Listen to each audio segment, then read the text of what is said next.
হ্যাঁ হ্যাঁ ওইখানে দাঁড়াও ফ্যাক্টরির সামনে। হ্যালো হ্যালো হ্যাঁ হ্যাঁ হ্যাঁ দিয়ে দিচ্ছি। আমরা এখন মামার দোকানে নই। আর পরের দিন সারা বাংলা দেখলো নবান্ন অভিযানে কারা এসেছিলেন।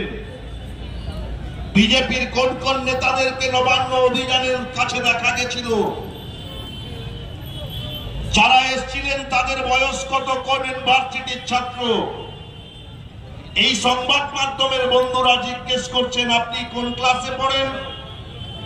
কেউ বলছেন আমি সায়েন্স থেকে কমার্সে পড়ি, কেউ বলছেন আমি ক্লাস 11-এ পড়ি, স্কুলের নাম জানি না।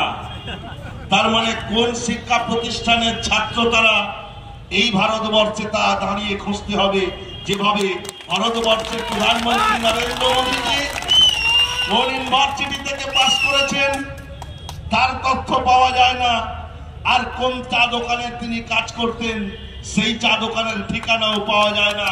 ঠিক এইভাবে ছাত্রদের নাম করে যারা নবান্ন অভিযান করেছিলেন তারা সেই কোন ইউনিভার্সিটি, কোন স্কুল, কোন কলেজের ছাত্র তার নথি সারা ভারতবর্ষে পাওয়া যাবে না।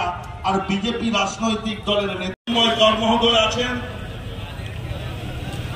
আমাদের জেলা পরিষদের কর্মাধ্যক্ষা মামনি দিদিমণি এবং সদরূপা দিদিমণি আছেন, তমাল তরু দাস মহাপাত্র আছেন এবং সর্বস্তরের নেতৃত্বরা। মাফ করবেন, নাম বলতে গেলে সময় অনেক লাগবে, অনেকক্ষণ পথটা অবরুদ্ধ হয়ে আছে। তবুও প্রশাসনের কর্মকর্তাদের বলবো এক একটা সাইড ক্লিয়ার করার জন্য। তো যাই হোক, অনেক গুরুত্বপূর্ণ নেতৃত্বরা আজকে মঞ্চে আছেন। ক্ষমা